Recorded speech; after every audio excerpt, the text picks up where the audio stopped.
Hey everyone, last night I did a Facebook Live feed and I was really just going to try to get that footage and put it on YouTube, but I'm having some difficulties doing that. So I decided I would just record a new video kind of talking about what I did last night on Facebook Live.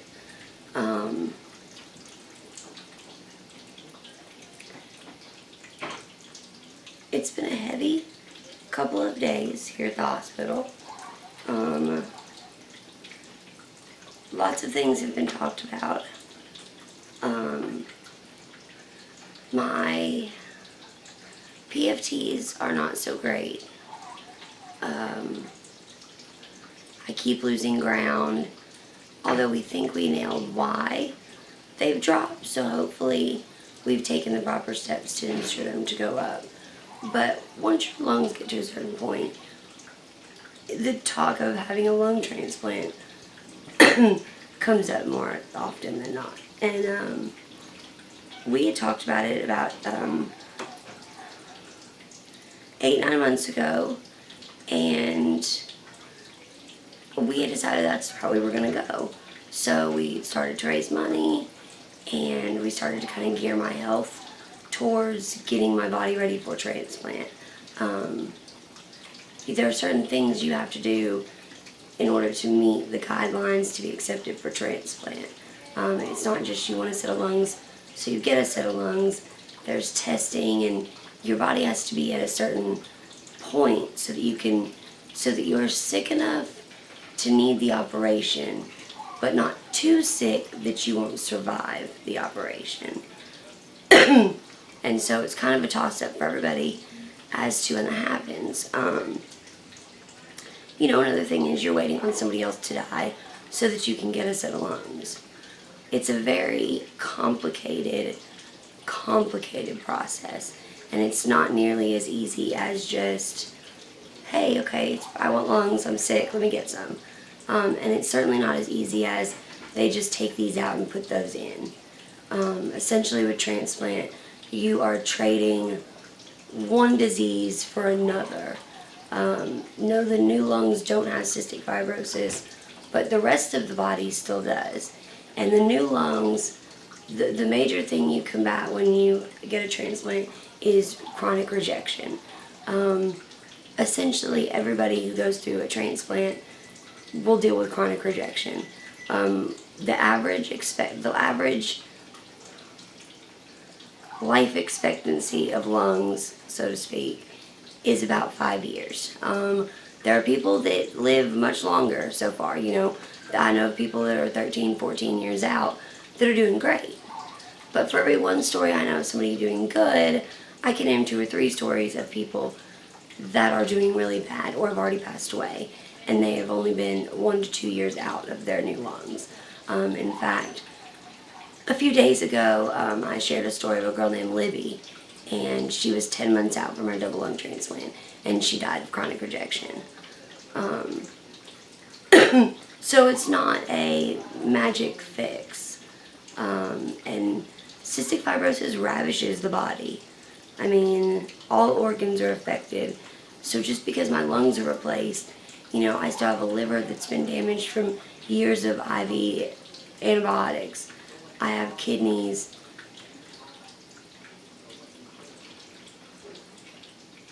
That are equally damaged the same way. So, they kind of,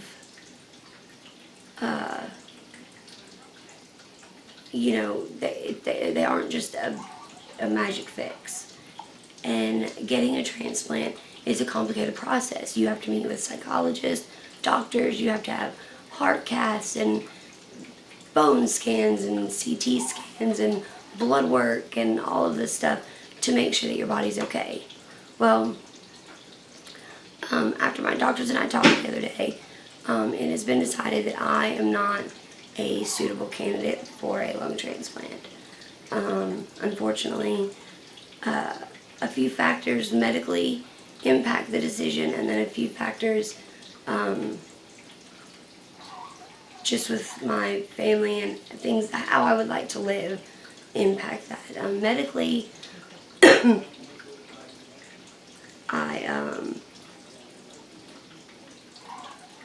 my weight is too low. We are having a really hard time with me putting on weight. We have started some new treatment. However, this treatment I could not do if I was going to get a lung transplant. So for right now, we really need to focus on getting my weight up so that my body can fight infection easier. On top of that, 2 years ago, I was diagnosed with a mass on my thymus gland, and we were told that there's nothing they can really do about it, because in order for them to biopsy it to see if it's cancerous, we would have to deflate my lungs, go in through an incision on the side and up into where the thymus gland is, and then we would have to biopsy it. However, with somebody with my condition, deflating my lungs to do this and reinflating them is more dangerous than having cancer on my thymus gland. We are watching it and it's not growing, which is good news, but the board members that decide whether you get a transplant or not have decided that it's too great of a risk to transplant new lungs into me. On top of that, there's some issues. You need to have 2 caregivers that can be with you 24/7. I simply don't have that, and I have kids to think about. The people that would be able to take care of me are also the only people I have that could take care of my kids. And I was informed that I would not be able to see my kids for 6 months after transplant due to the risk of them passing me on infection. And that's a really long time to be without your kids, especially what if I only get a year after transplant and I spend half of that time away from them?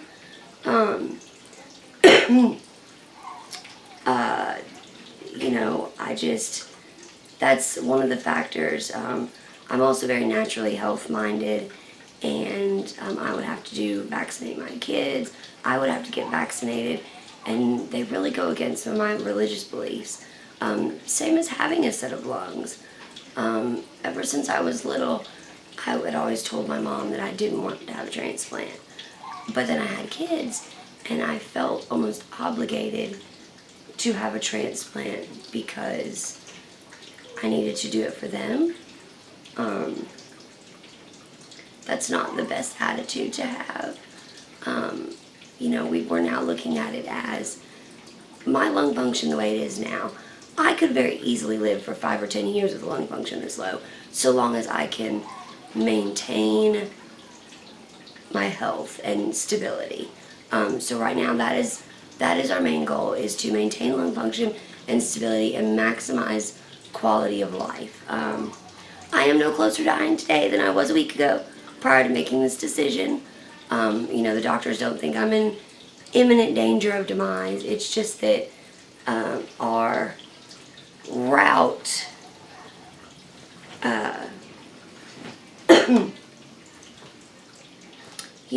our treatment options need to change. I probably won't get teary-eyed. I don't know, I might. In this video, I cried last night, and I've spent the last few days crying. Not necessarily because I'm sad about the decision that I can't get transplant, but because there's a sense of relief. It's been a very stressful situation, and I felt like I've been dealing with it a lot alone, because I was scared to tell my fiance. I was scared to tell my mom.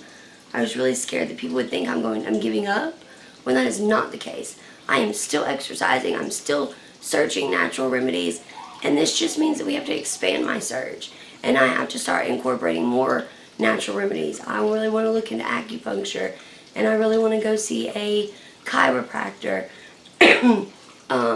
There are some natural health, alternative health clinics across the country that I've been reading about, and I'm thinking about getting a second opinion from them on natural ways to help my lung health, to help boost my immune system, to help heal my stomach. Those are all options.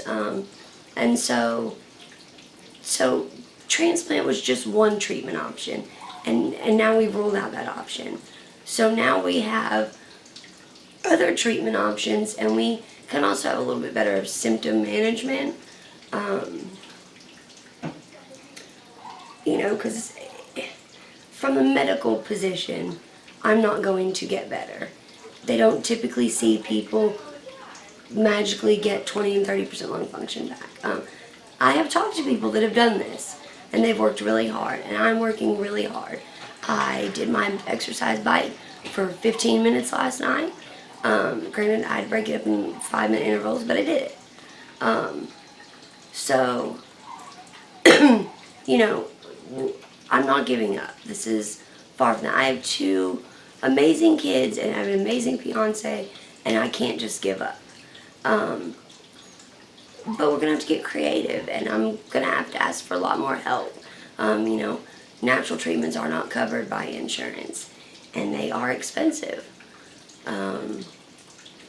But so far everybody has been super wonderful, and I don't think that's going to change. The outreach last night and the feedback from Facebook Live was amazing. You guys touched me in so many ways. I felt okay with my decision, and I felt supported in my decision, and I know that when I'm not here, that my kids are going to have a wonderful support system, because I have a great support system now. And you guys, all the the messages that I received, the prayers, I can't even put into words how grateful I am and how lucky I feel to have all of you as friends. Whether Facebook or not, I'm really close with some of you guys, and I really feel the love, and thank you so much. It's really made these last few days not so tragic. And I really want to continue to speak out about transplant. I think that, especially after last night, I got lots of messages. Hey, sorry, I didn't have my phone on, and so I didn't get your page, but I got your page.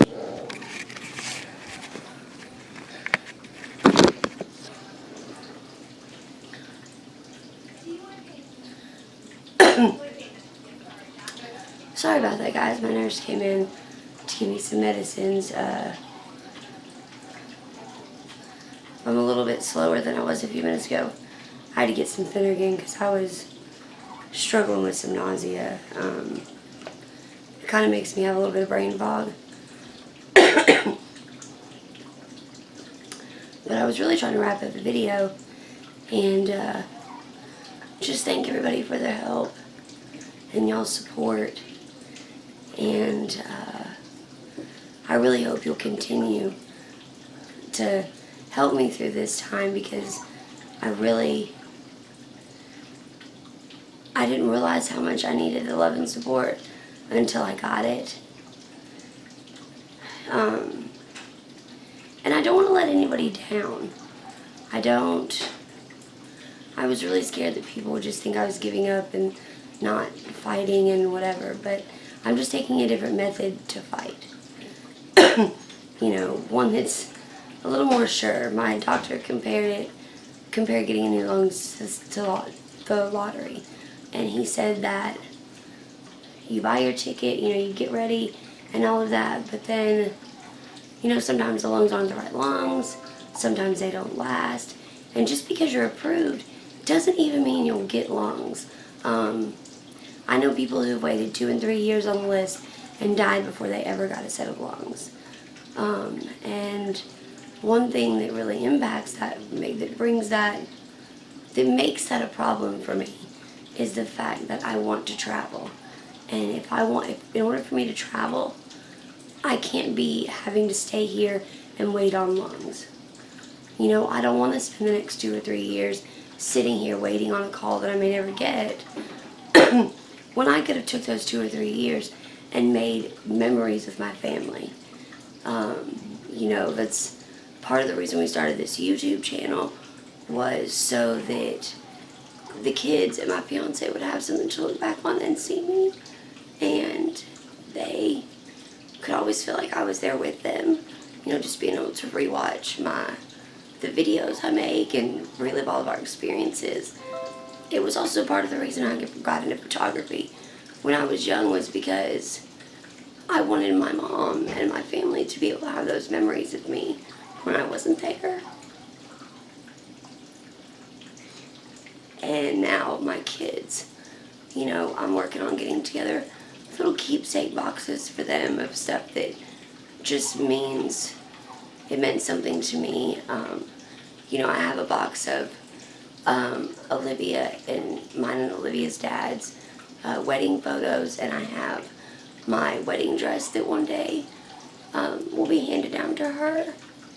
And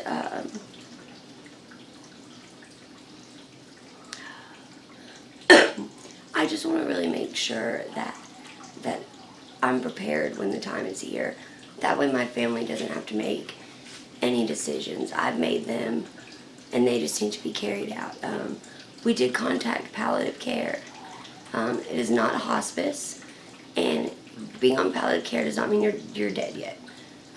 They simply help make it possible for you to manage your symptoms and have a better quality of life. Palliative care works on orchestrating all those things to make sure that your health is not a problem before you die, that it doesn't limit you. And the fact is, guys, I want to travel. I want to see everything. I would much rather have 3 good years of memories than 10 years of living in a bubble. You know, everybody's going to die. None of us get out of life alive. And, you know, I just think that I feel like God has given me peace over this decision. And it's a hard one, and I don't expect everybody to understand, no matter how well I explain it. You know, I also want to encourage anybody, if you have any questions, please ask them. Please message me. If you don't understand, I want to hear what you have to say. You know, this is a journey that I opened up to you guys so that y'all could walk it with me, and y'all could see what living with a terminal illness is like and what my family goes through. And I had a friend of mine message me yesterday, and kind of when I broke the news to her and stuff, and she was really upset. We've been friends, we're practically cousins, and she made the comment that of the disconnect between, oh, I just get sick and go to the hospital, and when I come home I'm fine. And she kind of just thought that I was okay because I wasn't in the hospital. And so that's in her brain. And whenever time I got to the hospital, I went back to normal, and that's really not how it is at all. So through the vlogs and stuff, I hope everybody's seeing what living with a terminal illness is like, and it doesn't go away. Just because I'm not in the hospital doesn't mean I'm not sick, or that I'm any less sick than when I was in here. It just means that we're taking a break from doing the antibiotics, because you can't do them for very long without causing liver and kidney damage. So I guess that's kind of going to be it. I am working on getting back better to vlogging because of the last 2 weeks. But today, look for posts from now on. I'll be back. I just really hope that you guys will continue to participate in our journey, and that you guys will continue to help support us. And I really hope that you guys will just keep being as awesome as you have been so far. You've definitely made it where I don't regret starting this journey at all. And I look forward to keeping up with it, and I look forward to really making our YouTube channel better. A couple of things we are working on. We're working on doing an intro video so that we have something set up. we're working on a couple of other Q&A videos. I plan on doing my hospital Q&A video sometime this next week. We are also in the process of something really big that we hope all of you guys will like and enjoy, and it's kind of a way to help support us through this journey a little bit better financially. So I can't wait till we have some more of the details together to announce that to you guys. But overall, I hope that this kind of answers y'all's questions. If you have any more, please feel free to leave them in the comment section below, and I will get back to them. If you would like to see the video from last night, it is on my Facebook. You can find a link to my Facebook through the About section on my vlog page. I also have an Instagram at JustBeatsCF, and the link for our You Caring page is set up. I still need to get my dental work done so that it doesn't impact my health negatively, and we are also going to begin to look towards some other natural methods of treatment. However, those will have to be funded by out-of-pocket costs because insurance does not cover them. So we will definitely look forward for y'all's support there so that maybe I can find treatment elsewhere. And then also money to help up with cost of medications and other supplements and other things that I'm currently doing with my health in order to maintain. So if anybody wants that information, there's also a link to that on the blog header. So I hope you guys will continue to support us in our journey, and thank you for your unwavering support now, and I look forward to being back with you guys to vlog. I'll see you later.